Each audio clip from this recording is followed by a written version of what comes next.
Well, the Tea Party movement has shown us all what a difference can be made when citizens stand up and speak out for what they believe in. The movement created the momentum that led to the historic gains for the conservatives in the 2010 elections. And I'm now joined by one of the most prominent leaders, co-founder and national coordinator of Tea Party Patriots, Jenny Beth Martin. Jenny Beth, thanks for being here. Oh, thank you so much for having me, Tony. Well, you've been involved in a lot of activities here in the last few days surrounding this. Give us a sense of what you think is the mood of the American public. The American public does not like this law, and they don't want to see it as a law. They want it repealed. They want it ruled unconstitutional. They do not want the government in charge of their health care. And they also, I think, a large portion of the population understands that if we cede this and we allow the government to control this much of our lives, they'll be able to control anything. Give us a sense of where you think the Tea Party will, or how the Tea Party will respond, whether the court goes against it or for Obamacare. Is this issue going to be decided this week or in June when the decision comes out? This issue is still going to be very, very important all the way into November and into next year. If the court does not rule that it's unconstitutional, which I can't imagine that they wouldn't, but if they don't, then we have to make sure that people across the country understand how important it is for full repeal to happen. And we will be pushing for that and making sure we educate people around the country.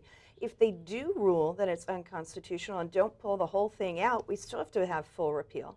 And if they rule that the whole thing is unconstitutional, what does that say about the House and the Senate? They voted into law a bill that the majority of Americans didn't want and that the Supreme Court found unconstitutional. It just, so no matter what, we still have a lot of work to do. So give us a sense of how prominent of an issue you think this will play in the general election in November. I think this is going to be one of the most important issues. And I think for the Tea Party people, it's this issue and the overspending and debt within our federal government.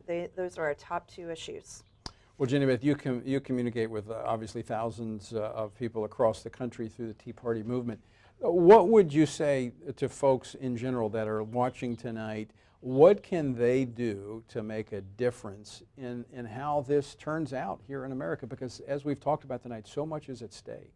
We need you to get involved locally. We need the people to get involved. Go to teapartypatriots.org because we've got to make sure that our neighbors, the people who live in our street and that we work with, that they understand that what is at stake and that we have got to return to a constitutionally limited government.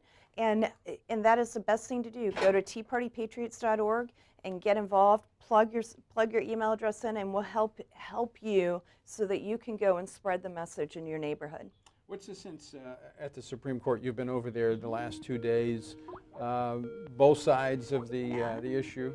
Both sides of the issue. There have been a lot of union people today. The pro-life people were there. I mean, the pro-choice people were there, and we have pro-life people who were there.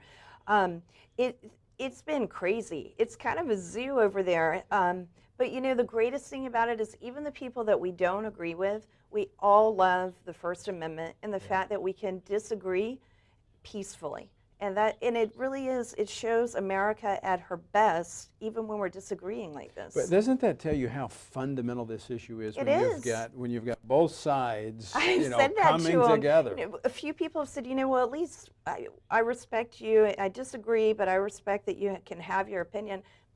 And that's the whole point. We're trying to protect the Constitution so we can keep doing this. It's not just health care. This is about the Constitution. And some people kind of pause and then they keep going. But you can tell that you start pushing that and they stop to think just a little. Well, Jenny Beth, I just want to thank you for the work that you've done with the Tea Party. And I describe the Tea Party as a civic awakening that's taken place in this nation, which was we were long overdue for. And now if we can follow that with a great moral awakening in this country, maybe we'll get somewhere with all this. But thanks so much for keeping these issues in the Constitution before the American people. Absolutely. Thank you so much for having me, Tony. All right. Thanks, Jenny Beth. Well, folks, you can make a difference. And I want to encourage you now. We talked about this earlier with Congresswoman Michele Bachmann. The pledge. We've got a site where you can sign the pledge where you will not vote for anyone unless they say they will repeal Obamacare. You can go and take this pledge to runtorepeal.org. This is where you can sign up for the pledge, runtorepeal.org. The only way this is going to be put to rest forever is for Congress to undo what they did. So we need to support those who will do just that. Go to the website, runtorepeal.org, and sign the pledge.